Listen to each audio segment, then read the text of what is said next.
What if saving lives every day slowly destroys the person doing the saving? What if the hospital that turns you into a hero also becomes the place you can't escape? This is the Pit, and Season 2 doesn't ease us back in. It drags us straight into the chaos, guilt, trauma, and impossible choices of emergency medicine, where every second counts and every mistake costs a life. Today, I'll explain The Pit Season 2, Episode 1 in full detail, from the opening moment to the chilling final scene, breaking down every major case, character conflict, and hidden meaning along the way. So buckle up, because this shift lasts 15 hours, and it starts now. Season 2 takes place about 10 months after Season 1, and it opens with a visual that tells us everything we need to know about Dr. Michael Robby Robinavitch. Robby rides his motorcycle straight towards Pittsburgh Trauma Medical Center, dangerously overtaking an ambulance, already a red flag. Even worse, his helmet isn't on his head, it's strapped to his backpack. Robby knows better, but Robby has never been good at self-preservation. This is the same man who stands on the edge of the hospital rooftop after shifts, staring down at the city below.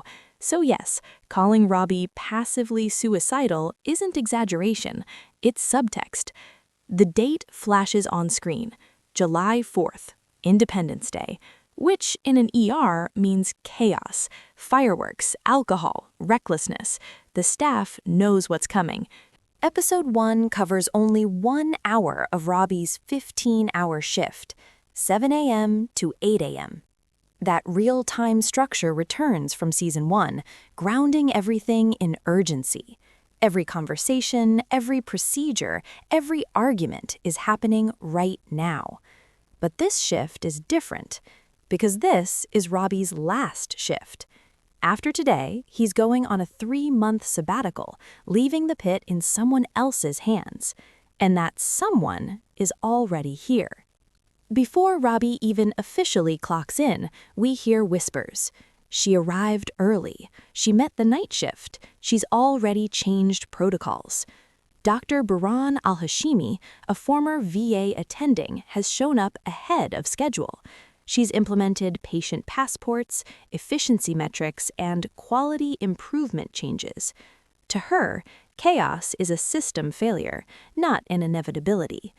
To Robby, chaos is the job. Their clash isn't loud at first, but it's immediate. 2 attendings, 2 leadership styles, 1 trauma center, and neither is backing down. Robby's first cases perfectly capture what the Pit does best, using patients to reflect society. Margaret, a woman experiencing a mental health crisis, convinced Jesus Christ is coming for her. Medically, she's fine. Socially, she's drowning. Robby notices her uniform from a diner that closed 20 years ago. She isn't just sick, she's poor, forgotten, invisible. Mr. Burgess. Immediately after, Robby treats a wealthy man surrounded by medications, many of them useless homeopathic remedies, carried in a designer bag with a small dog inside. His problem? Over-medication. Too much money, too much access. Robby walks away. Another case where the real illness isn't medical, it's systemic. In the trauma bay, Dennis Whitaker trains 2 new med students. James Ogilvy, eager, idealistic, ready to save lives. Joy Kwan, brilliant, detached, disturbingly pessimistic.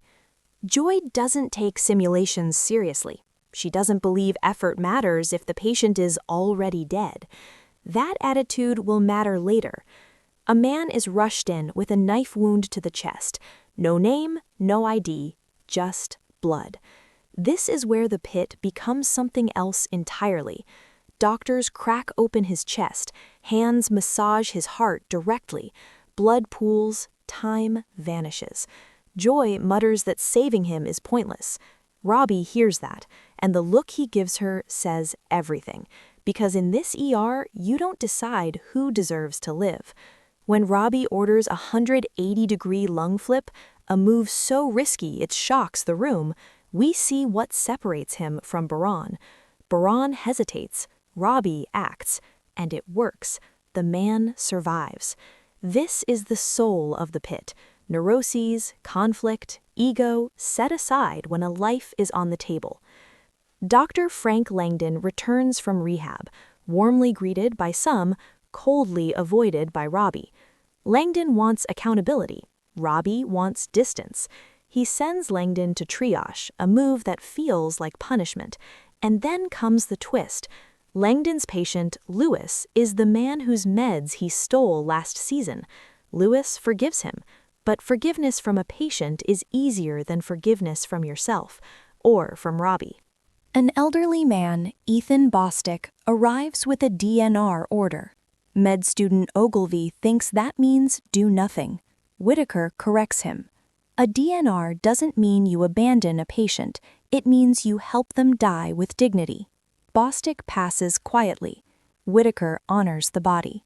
Robby watches, and in that moment, Robby's values pass silently to the next generation. Then the episode takes a sharp turn. A 1-month-old baby is found abandoned in the hospital bathroom. No note, no explanation. Dana tries to stay hopeful, but this feels different. The baby is taken to pediatrics. Tests begin, and suddenly Dr. Baran freezes. She stares at the lab results, speechless. Something is wrong, something she recognizes, and we don't know why. Meanwhile, Dr. Trinity Santos treats Kylie, a 9-year-old girl who fell down the stairs, except the bruises don't match the story. The urine test comes back red. Kylie says nothing, but her body tells the truth. Santos pushes for a report. Robby approves. Baran steps away, clearly shaken. The episode ends where it began, with uncertainty. Robby is leaving, Baran is rattled, a baby may be dying, a child may be abused, and the 4th of July rush hasn't even started. This was only hour 1.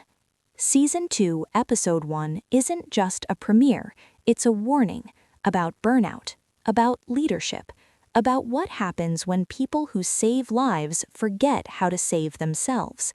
And if this is just a first hour, then this season is going to hurt. If you enjoyed this full breakdown, don't forget to like, subscribe, and comment your theories, especially about Dr. Baran and the abandoned baby. Because in the pit, the real trauma isn't what walks through the doors, it's what stays behind.